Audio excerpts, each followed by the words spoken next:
Hello my dear friends, myself Alimuddin Sheikh Qadri and my YouTube channel is Alimuddin Sheikh Qadri and my coaching classes is Qadri Coaching Classes. My loving children and my dear friends, first of all, I wish to all of you the birthday of Hazrat Mushkil Kusha Maula Ali and the birthday of Sant Ravidas. I wishes to all of you. मैं एक बार आप सभी को हजरत मौला अली मुश्किल कुशा और संत रविदास की जयंती का हार्दिक बधाई देता हूं और इसी के साथ मैं आज ऐसा इंपॉर्टेंट टॉपिक स्टार्ट करने चल रहा हूं, आप लोगों के कैसे टॉपिक के विषय में बताने चल रहा हूं जो अभी अब तक के टॉपिक का सबसे मैचलेस है। माय लविंग चिल्ड्रन, अभी अब तक आप लोगों ने डीएनए क्या है, डीएनए की मॉलिक्यूलर स्ट्रक्चर क्या है, डीएनए की थीसिस क्या है, डीएनए के टाइप्स क्या है, टाइप्स ऑफ डीएनए क्या है, A DNA, B DNA, C DNA, D DNA, Z DNA, एक टाइप्स ऑफ डीएनए क्या होते हैं, मॉलिक्यूलर स्ट्रक्चर ऑफ डीएनए क्या होता है, सारी चीजों का डिस्कस आपने किया, आपने पढ़ा और अभी अब तक आप अधूरे रह गए हैं। तो आज हम आपको पूरा करेंगे डीएनए के अगले पार्टिकल, अगले थ्रेड और एनए की तरफ से। माय लविंग चिल्ड्रन, आज हम आपको बताएंगे कि आरएनए क्या होते हैं, how many types of RNA, RNA कितने प्रकार का होता है, and important question are asking me, sir explain it, what are central dogma. ये कोई क्वेश्चन मुझसे, इंपॉर्टेंट क्वेश्चन मुझसे पूछा गया, सर जो है सेंट्रल डोगमा क्या है, इसको एक्सप्लेन कर दीजिए, बता दीजिए। तो my loving children,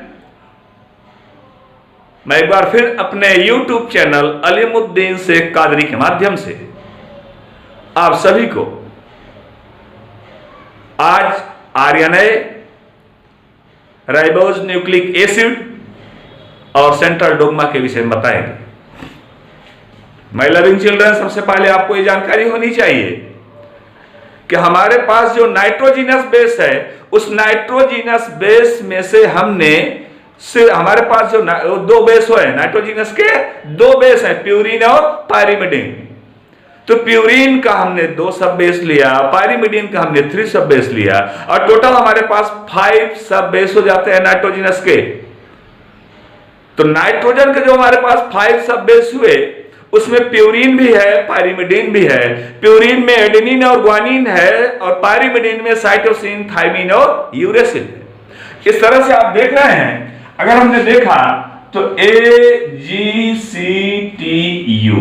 adenine, guanine, cytosine, thymine and uracil.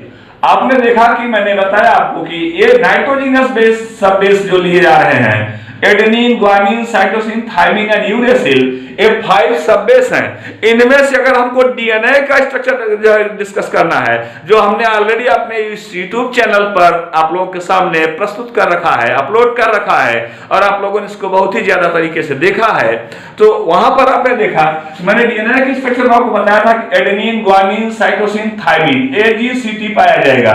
My loving children, यहां पर आरएनए की स्ट्रक्चर में हम देखेंगे कि यह थायमिन नहीं पाया जाएगा और थायमिन के स्थान पर क्या पाया जाएगा, यूरेसिल पाया जाएगा।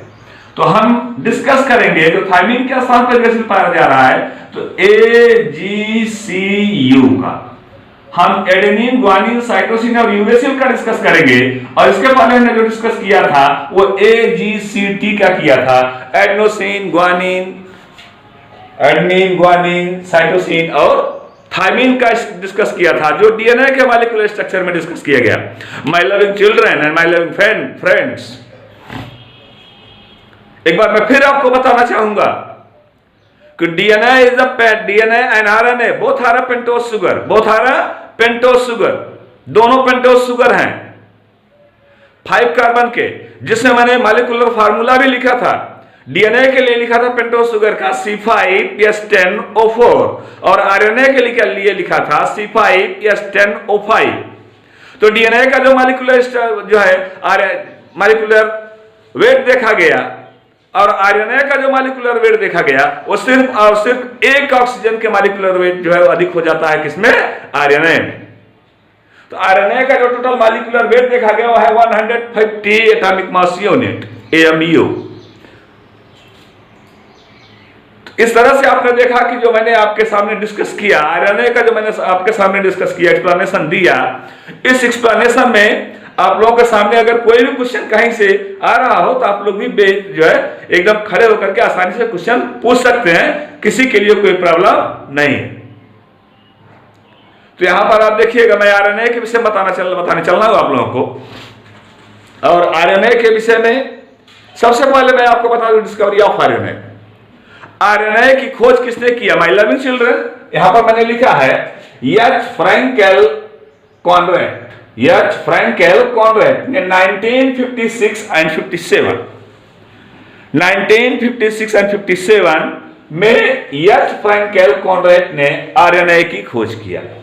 और यहां पर आरएनए की जब खोज कर ली गई तो यह बताया गया कि आरएनए यह एक रज्जु की संरचना है, ना कि डबल हेलिकल है। क्या है? आरएनए सिंगल लीनियर स्ट्रक्चर, एक रज्जु की संरचना है। आप देख सकते हैं कि जो भी इसमें रज्जु बन रहे हैं हम अपने YouTube चैनल पर सारे फिगर को अपलोड कर दे रहे हैं। आप लोग उसको आसानी से देखते रहिएगा, समझते रहिएगा, उसमें नोट उसका प्रिपेयर करिएगा। तो आरएनए आपने देखा कि आरएनए मैंने बताया आपको कि वह एक लड़ीय संरचना, लीनियर स्ट्रक्चर है किसका? आरएनए का। तो आरएनए के स्ट्रक्चर के विषय मैंने आपको बताया और डिस्कस किया, एक्सप्लेन किया कि आरएनए की खोज आपने देखा कि यह फ्रैंकेल कॉनरैड ने किया। और कब किया? 1957 में किया। माय लविंग चिल्ड्रन, उसके बाद आइए देखते हैं, इसमें अभी नोबेल प्राइज भी मिला हुआ है। अभी नोबेल प्राइज देखते हैं कब और कहां और किसको मिलता है, वहां पर भी हम डिस्कस करेंगे। तो यहां पर देखा गया तो सबसे पहले मैं आपको बता दूं कि आरएनए यह भी एक राइबोस शुगर है।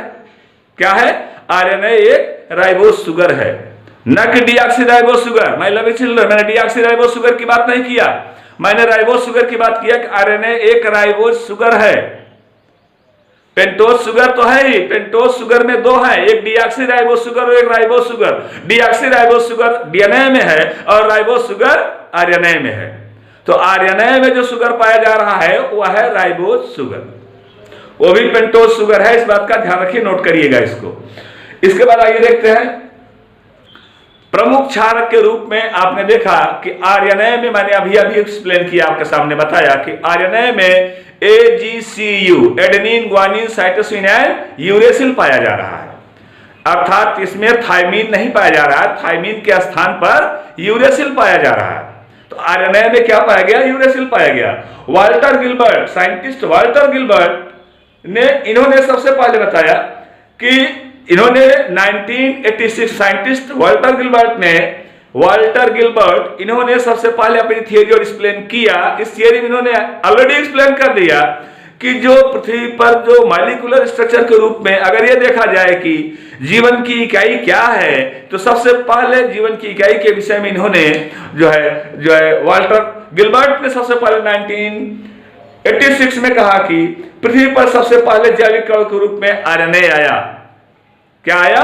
आरएनए आया। अगर आरएनए पृथ्वी पर जैविक कणों के रूप में आ रहा है, आरएनए अगर पृथ्वी पर सबसे पहले जैविक कण, चूंकि आरएनए सिंगल स्ट्रैंडेड स्ट्रक्चर है और जब ये सिंगल से डबल में होगा तो इसका मतलब है कि आरएनए के बाद ही डबल हुआ होगा डीएनए।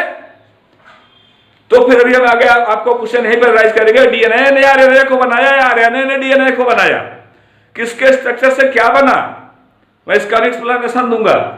तो यहां पर आपने देखा कि इसमें सबसे पहले आरएनए में सबसे पहले आरएनए राइबोज न्यूक्लिक एसिड बोला जा रहा है।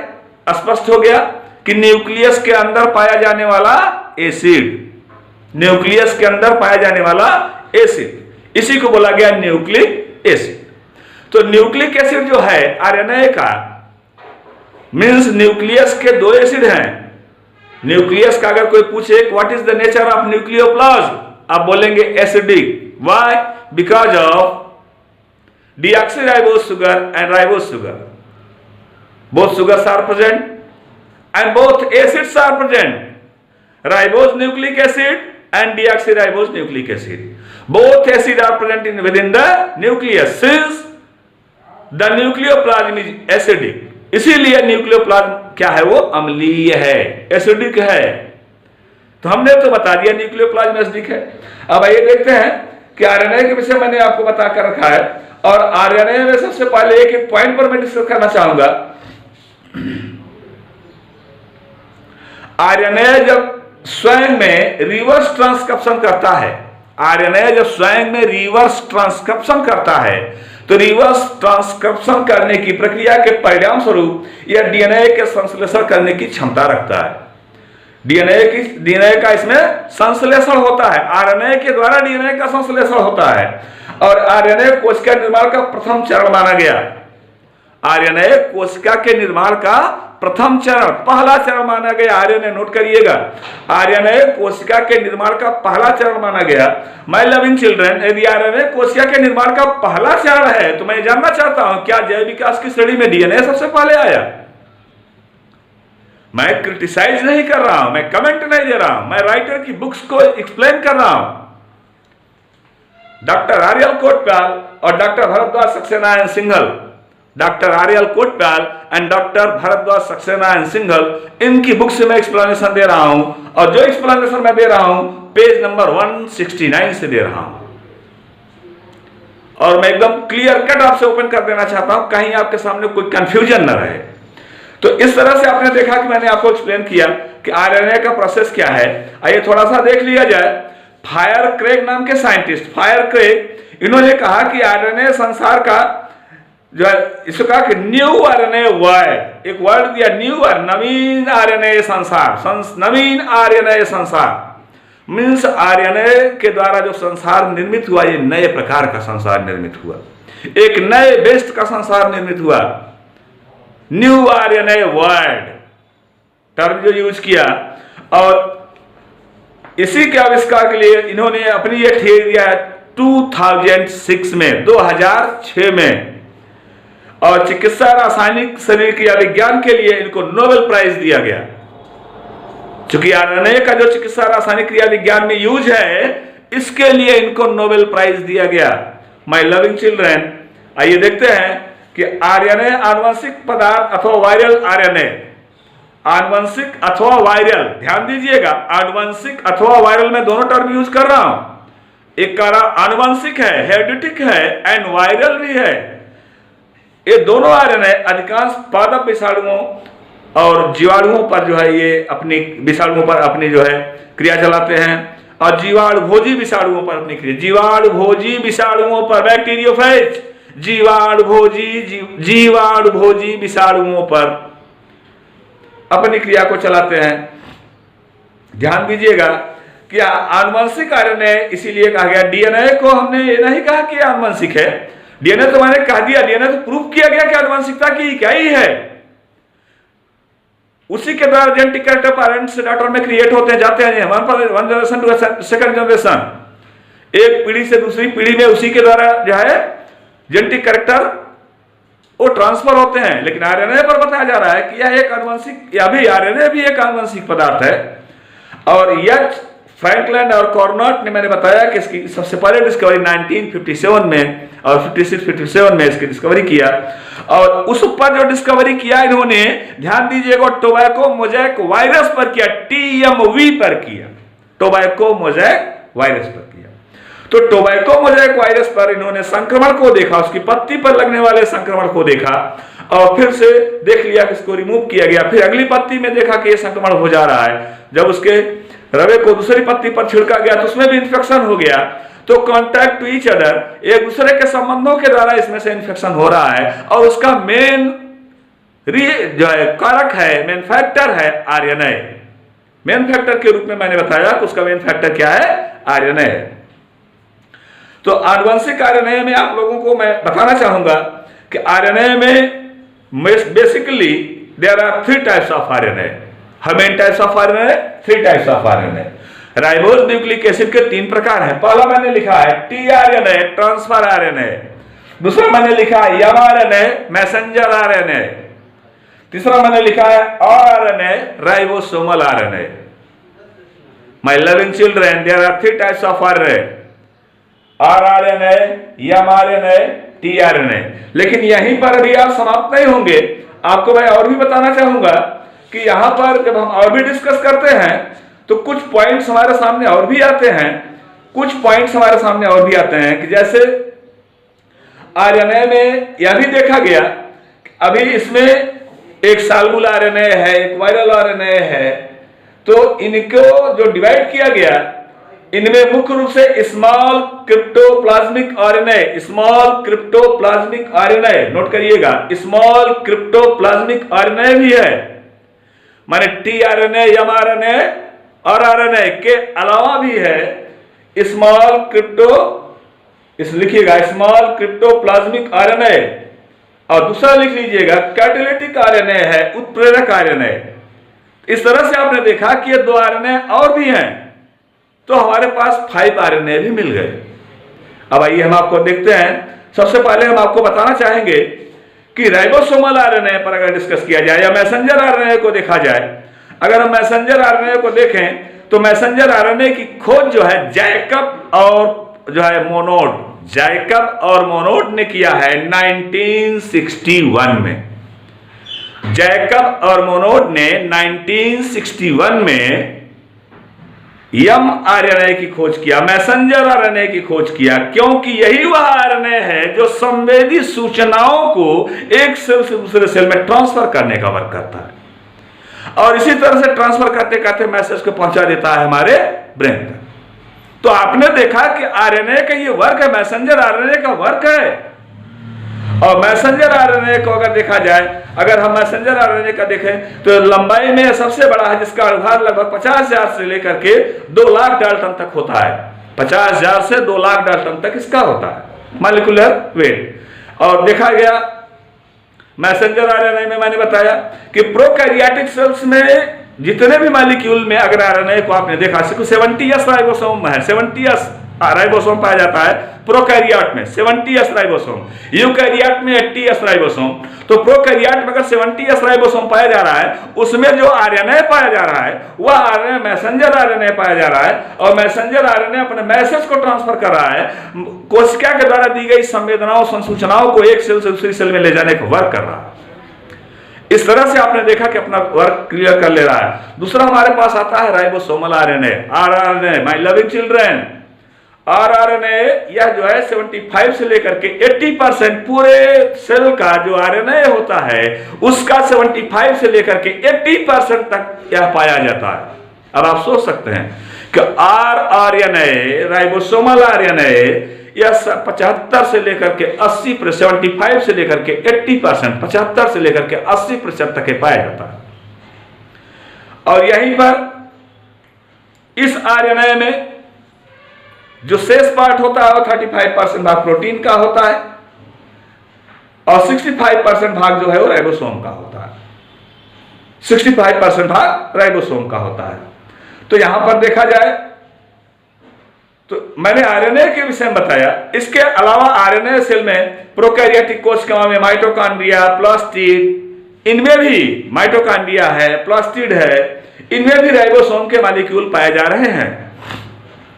अगर राइबोसोम के मॉलिक्यूल पाए जा रहे हैं माय लविंग चिल्ड्रन, तो स्पष्ट हो गया कि प्रोकैरियोट सेल में, माइटोकॉन्ड्रिया में और राइबोसोम के अंदर खुद निहित आरआरएनए पाया जा रहा है, राइबोसोमल आरएनए पाया जा रहा है, जिसका राइबोसोम का वर्क मैंने बताया आपको।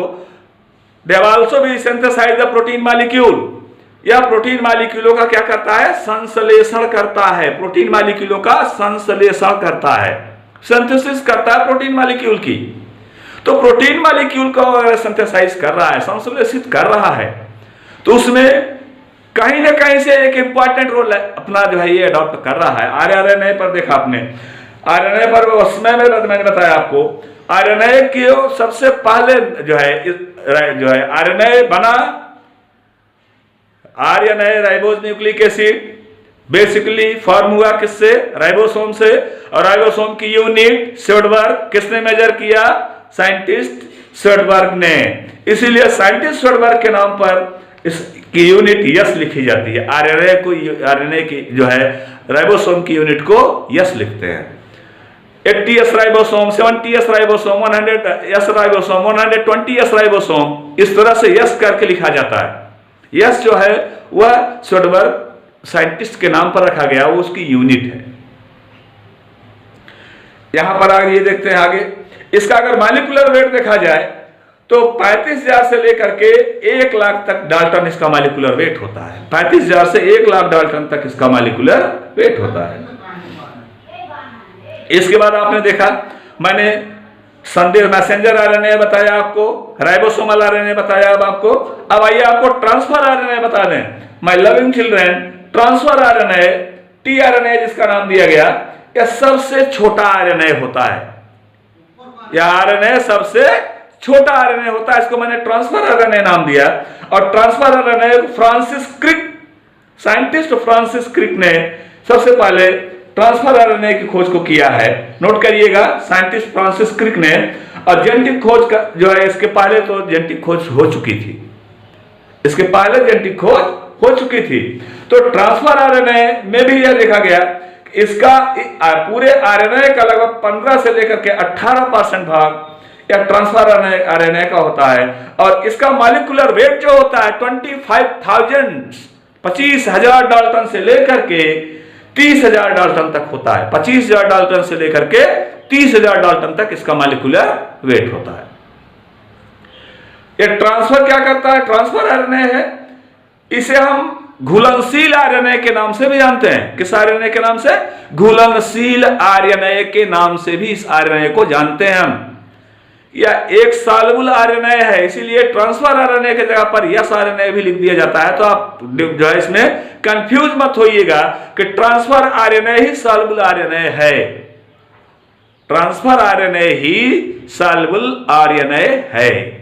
यही घुलनशील आरएनए होता है जो एक अमीनो एसिड से दूसरे अमीनो एसिड को जोड़ करके अपनी एक लंबी चेन को बना देता है, परंतु इसकी चेन और आरएनए के कंपेयर में ज्यादा लंबी नहीं होती। अर्थात अगर हम मैसेंजर आरएनए को देखें, ट्रांसफर मैसेंजर आरएनए को देखें, या फिर जो है हम राइबोसोमल आरएनए को देखें, दोनों आरएनए के कंपेयर में ट्रांसफर आरएनए की लंबाई जो होती है सबसे छोटी होती है, स्मॉल होती है।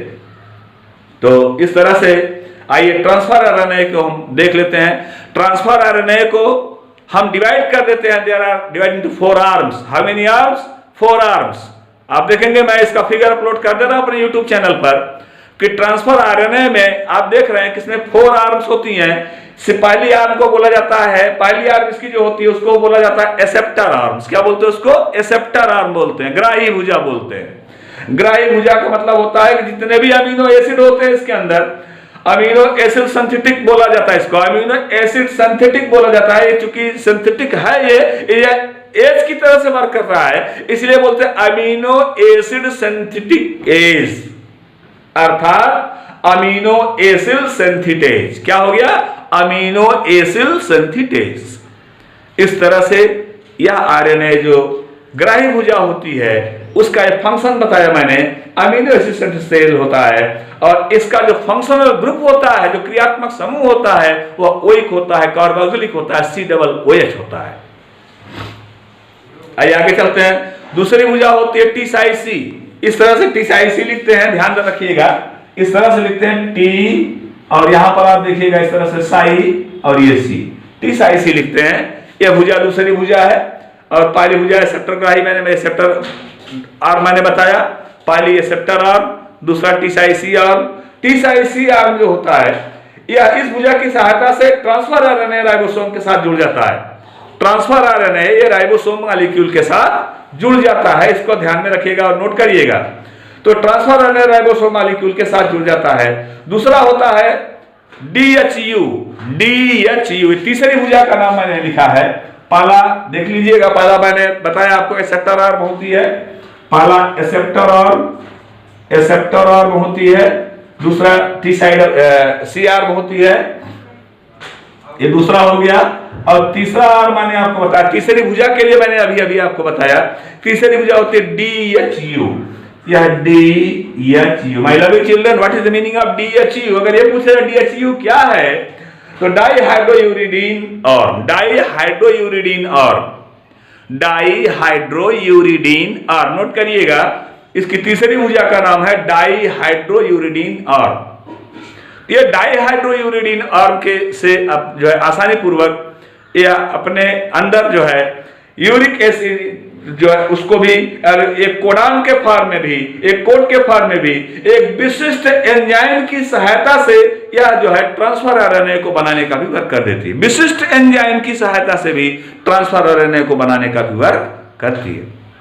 और दूसरा टॉपिक इसका है कि एक साथ मिलने का वर्क भी करती है, एक साथ मिलाने का भी वर्क करती है, एक साथ जोड़ने का भी वर्क करती है, एक साथ सिंथेसाइज करने का भी वर्क करती है। तो ये सारे वर्क जो आपने देखा ये ट्रांसफर आरएनए सारी DHU आर्म्स है। क्या है? DHU। एट लास्ट चलते हैं प्रतिकोडान भुजा, जिसको कहा जाता है एंटीकोडान आर्म। क्या बोलते हैं इसको?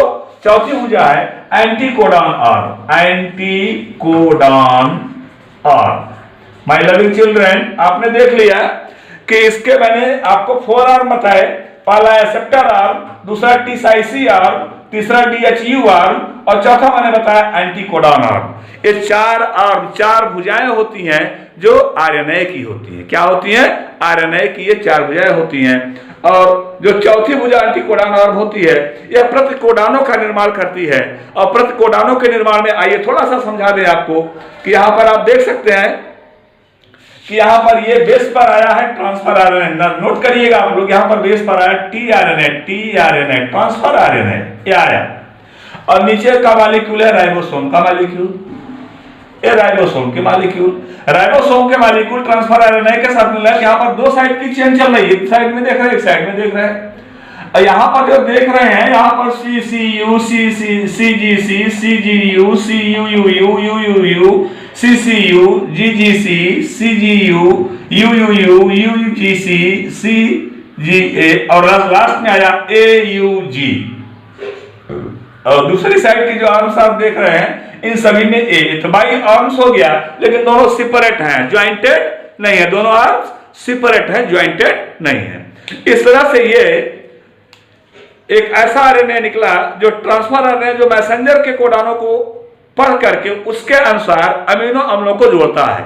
मैसेंजर आरएनए को उनके कोडानों को पढ़ करके ट्रांसफर आरएनए में जो मैसेंजर आरएनए के कोडा, ट्रांसफर आरएनए में ध्यान दीजिएगा, मेरी लैंग्वेज पर ध्यान दीजिएगा, ट्रांसफर आरएनए में जो मैसेंजर आरएनए को पढ़ करके उनके कोडानों के अनुसार उनके अमीनो अम्लों को जोड़ देता है। और जोड़ने के बाद यह एक विशेष करके जो है एडाप्टर का वर्क करता है, एक संगठित होने का वर्क करता है, संगठित होने का कार्य करता है।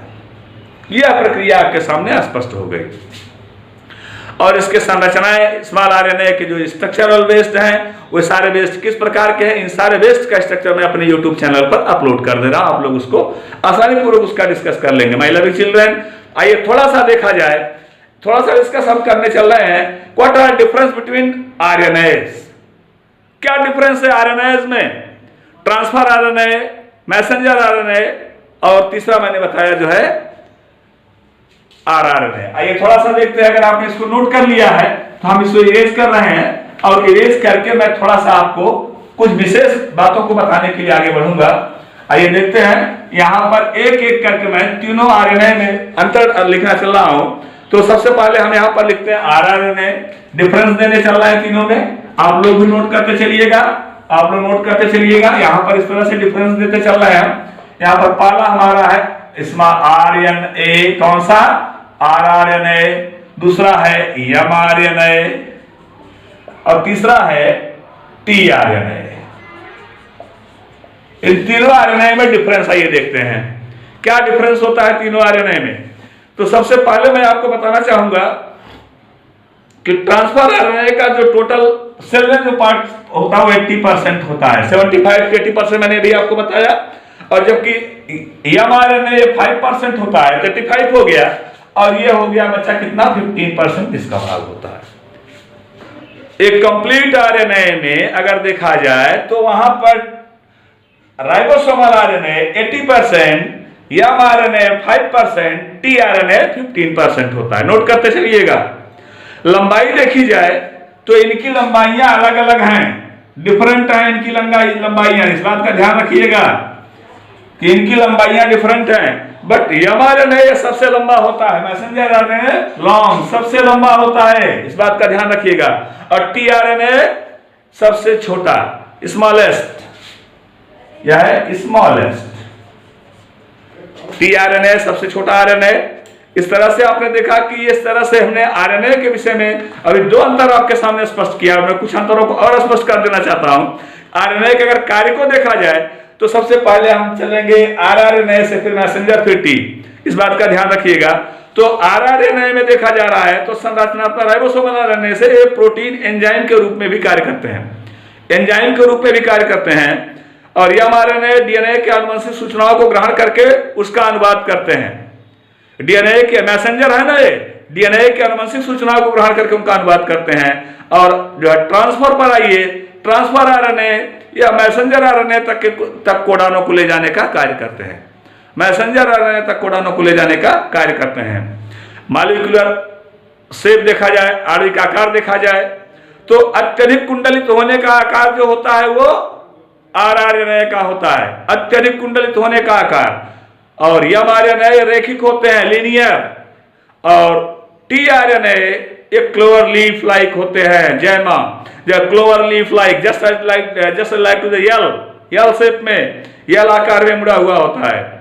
आइए लाइफ साइकिल देखा जाए, लाइफ स्पान देखा जाए तो लाइफ स्पान को अगर हम ध्यान में रखते हैं, लाइफ स्पान को अगर हम ध्यान में रखकर देखते हैं लाइफ स्पान इसका कितना रहा है, तो लंबा अनुवाद में बार बार यह प्रयोग आता है। आरआरएनए लंबे अनुवाद के रूप में बार बार इसका प्रयोग किया जाता रहता है। जबकि mRNA यह सबसे लंबा आरएनए है, ये सबसे लंबा आरएनए है। यह बार बार टूटता है, बिखरता है, फिर जुड़ता है, अर्थात यह कोडानों को या जो है उपस्थित या कोडानों को में उपस्थित होता है। और दूसरी विशेषता यह होती है कि यह सबसे अच्छा और कुछ ही मिनट में और कुछ ही घंटों का अनुवाद कर देता है, कुछ ही मिनट में कुछ ही घंटों का अनुवाद कर देता है। अनुवादक है, मैसेंजर है।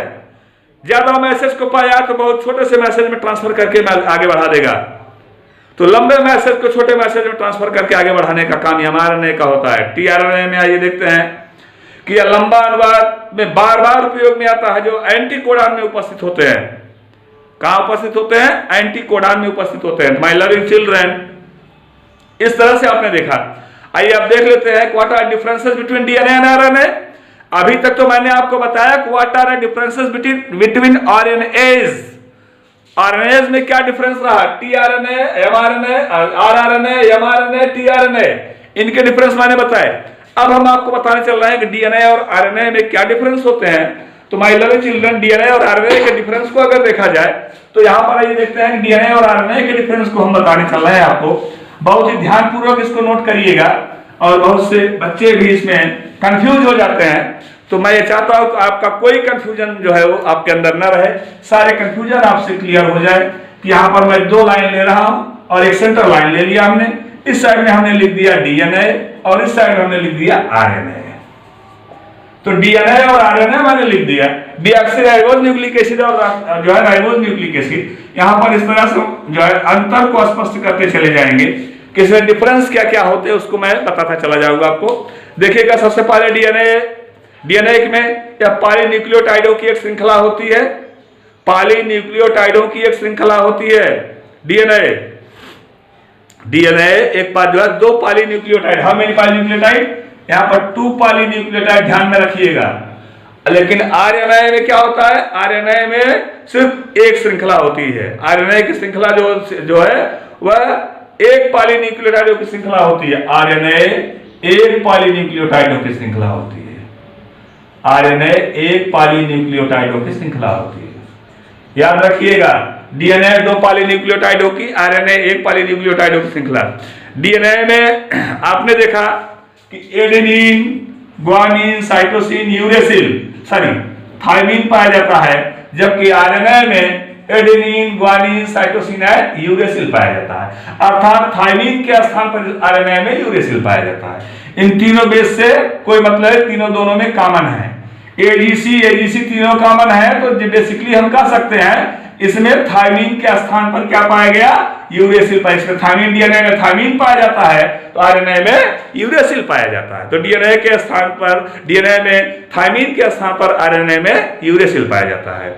इस तरह से शर्करा के रूप में देखें तो डीएनए में डीऑक्सीराइबोस शुगर और आरएनए में राइबोस शुगर पाई जाती है। ये भी क्लियर हो गया।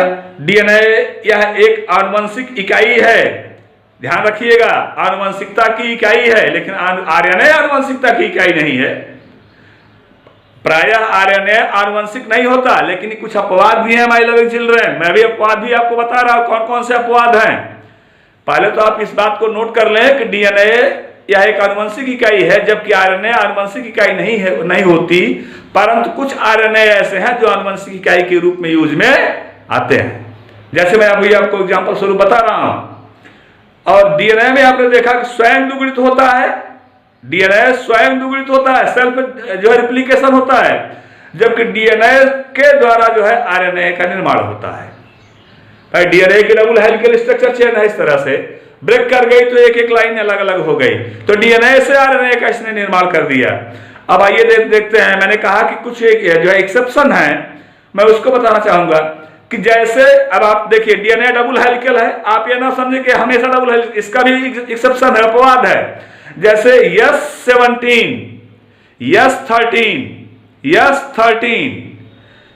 S13 इकोलीफेज वायरस, S13 असर किया कोलीफेज वायरस, इकोलीफेज वायरस S13, यह उसमें एक लड़ी या एक रज्जु की संरचना के रूप में होता है, एक लड़ी संरचना के रूप में, एक रज्जु की संरचना के रूप में होता है। यहाँ डीएनए डबल हेलिकल नहीं होता, लीनियर होता है। और आइए आरएनए में देख लें, आरएनए में दो पॉलीन्यूक्लियोटाइड होते हैं, कहां पर होते हैं, रियो virus are wound to tumor virus, tumor is the unlimiting outgrowth, ये ट्यूमर वायरस में ये आरएनए पॉलीन्यूक्लियोटाइड ये जो है ये डबल हेलिकल होते हैं, आरएनए ये डबल हेलिकल होते हैं। तो माय लविंग चिल्ड्रन, इस तरह से मैंने डीएनए और आरएनए में डिफरेंस आपको बताया। अब आइए थोड़ा सा मैं आपको सेंट्रल डोग्मा बता दूं। जो बच्चों ने मुझसे क्वेश्चन किया है, what are central dogma, sir please explain the central dogma. My loving children, what are central dogma. आइए देखते हैं। सबसे पहले नोट करिए, बहुत ही स्मॉल, बहुत ही छोटी डिफिनेशन में लिखाने चल रहा हूं सेंट्रल डोग्मा की, कि न्यूक्लिक अम्लों तथा प्रोटीनों का पारस्परिक संबंध, न्यूक्लिक अम्ल और प्रोटीनों का पारस्परिक संबंध, ए simple relationship in between nucleic acid and protein is called central dogma। Clear आया समझ में? यहां पर मैंने एकदम बहुत ही क्लियर कर दिया कि न्यूक्लिक अम्लों तथा प्रोटीनों के पारस्परिक संबंधों को, न्यूक्लिक अम्ल और प्रोटीनों का जो पारस्परिक संबंध होता है, जिस रिलेशन से जुड़ते हैं, उसी को सेंट्रल डोग्मा बोला गया। क्या बोला गया? सेंट्रल डोग्मा बोला गया।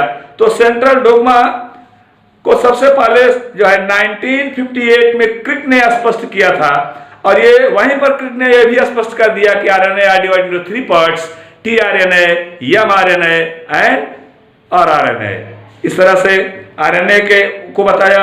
आरएनए में अनुलेखन क्या होता है, आरएनए में अनुलेखन क्या होता है, ट्रांसक्रिप्शन क्या होता है, उसके विषय में बताया। प्रोटीन की सिंथेसिस कैसे होती है, प्रोटीनों का संश्लेषण कैसे होता है, ऑलरेडी मैं आपको अपने YouTube चैनल पर एक्सप्लेन कर चुका हूं कि यहाँ पर प्रोटीनों का संश्लेषण किस प्रकार से होता है। यहाँ पर इस बात का ध्यान रखना है कि टेमिन और बाल्टीमोर वैज्ञानिक, टेमिन और बाल्टीमोर वैज्ञानिक, इन दोनों ने 1970 में, 1970 जिसको कहा जा रहा है, 1970 में इन दोनों ने आरएनए में ट्यूमर विषाणुओं में को सामग्री के रूप में लेकर के रज्जुकों का संश्लेषण किया था, सामग्री के रूप में लेकर के रज्जुकों का संश्लेषण कर दिया था। किसने किया था? बाल्टीमोर और टेमिन ने किया था। कब किया था? 1970 में किया था। इस तरह से अनुलेखन करने का कार्य जाता है।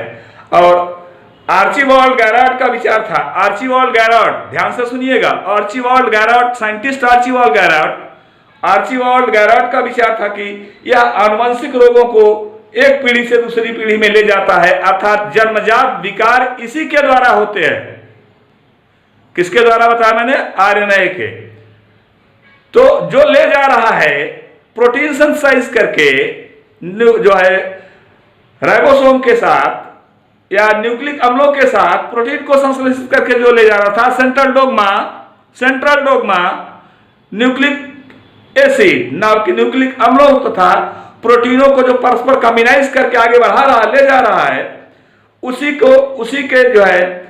के विषय में आर्चिबाल्ड और गैराट ने बताया कि यह आनुवंशिक रोगों को भी ले जाने का कार्य करता है। अर्थात अगर यह कह दिया जाए आनुवंशिक रोगों को भी ले जाता है तो क्या रोग को ही ले जाता है, कैरेक्टर को नहीं ले जाता है? कैरेक्टर को भी ले जाता है, गुणों को भी ले जाता है, उनके बेनिफिशियल कैरेक्टर को भी ले जाता है। इस तरह से आप देख सकते हैं कि आसानी पूर्वक ये जो है वर्क इनका स्टार्ट होता है।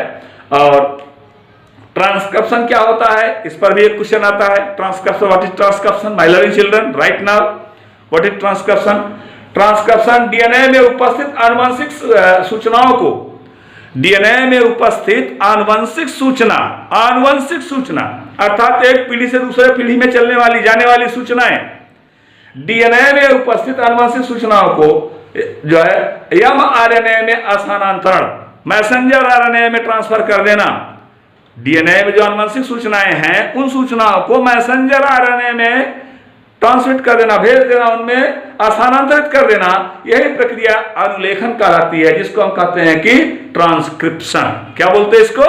ट्रांसक्रिप्शन बोलते हैं।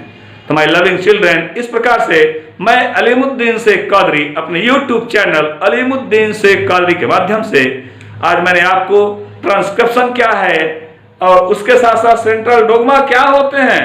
सेंट्रल डोग्मा बोले तो आनुवंशिक मूल का सिद्धांत, आनुवंशिक मूल का सिद्धांत क्या होता है? तो आनुवंशिक मूल का सिद्धांत जब तक पॉलीपेप्टाइड चेन नहीं बनेगी तब तक ये आनुवंशिक मूल के सिद्धांत में प्रयोग में नहीं आएंगे। तो इस तरह से जो है इनका सामान्य सी डिफिनेशन है दिया कि न्यूक्लिक एसिड और प्रोटीनों का पारस्परिक संबंध जो होता है, इसी संबंधों को हम सेंट्रल डोग्मा कहते हैं। और सेंट्रल डोग्मा के अकॉर्डिंग मैंने कुछ बताया कि ये विशेष प्रकार के कुछ रोगों को भी ये ट्रांसमिट करने का वर्क करते हैं, जेनेटिक कैरेक्टर को 1 जनरेशन सेकंड जनरेशन ले जाने का वर्क करते हैं। इस तरह से आपने देखा कि मैंने आपको जो है अब अनुलेखन क्या होता है, ट्रांसक्रिप्शन क्या होता है, ट्रांसक्रिप्शन की थियरी क्या होती है, इस ट्रांसक्रिप्शन की थियरी में भी मैंने आपको डिस्कस करके बताया कि ट्रांसक्रिप्शन की थियरी में सिंपल सी थियरी मैंने बताया आपको कि डीएनए में उपस्थित आनुवंशिक सूचनाओं को एमआरएनए में स्थानांतरण जो है, एमआरएनए में स्थानांतरण, यही प्रक्रिया अनुलेखन कहलाती है, ट्रांसक्रिप्शन कहलाती है। तो मैं अलीमुद्दीन शेख कादरी अपने यूट्यूब चैनल अलीमुद्दीन शेख कादरी के साथ आप सभी से आज के इस टॉपिक के साथ विदा लेना चाहता हूं और यह स्पष्ट करना चाहता हूं, जिन लोगों ने अभी अब तक मेरे चैनल को सब्सक्राइब न किया हो, लाइक न किया हो, तो मेरे चैनल को सबसे पहले सब्सक्राइब करेंगे। मेरा चैनल है अलीमुद्दीन शेख कादरी, उसको सब्सक्राइब करिए, लाइक करिए, ज्यादा से ज्यादा उसे शेयर करिए, क्योंकि जो टॉपिक हमारे चल रहे हैं ये बोर्ड एग्जाम के बेस को ध्यान में रख करके चल रहे हैं, इंटरमीडिएट बोर्ड एग्जाम के बेस को ध्यान में रख करके चल रहे हैं। आपका बोर्ड का एग्जाम कब और किस तरह से फेस करना है, कैसे आपको उसको फेस करना है, कहां पर आंसर क्या देना है। ध्यान रहे कि डीएनए और आरएनए केमिस्ट्री में भी है तो डीएनए और आरएनए बायोलॉजी में भी है। तो बायो का डीएनए और केमिस्ट्री का DNA, my loving children, there are no differences between these two DNA and RNA और न्यूक्लिक एसिड्स। इसमें मैंने स्पष्ट कर दिया कि यहाँ पर केमिस्ट्री में अगर आप पढ़ रहे हो या बायोलॉजी में अगर आप पढ़ रहे हो तो आपने अलग अलग पढ़ा है, ऐसा नहीं है। डीऑक्सीराइबोज न्यूक्लिक एसिड और राइबोज न्यूक्लिक एसिड सेम है। तो इस तरह से आपने देखा कि जो केमिस्ट्री में है वही बायोलॉजी में भी है, दोनों में सेम है। लेकिन दोनों को जब आप पढ़ना शुरू करेंगे डीएनए क्या है और आरएनए क्या है, यहाँ पर मेजर डिफरेंस आपको मिलेगा। और ये डिफरेंस शुरू हो जाता है आपको नाइट्रोजिनस बेस से ही।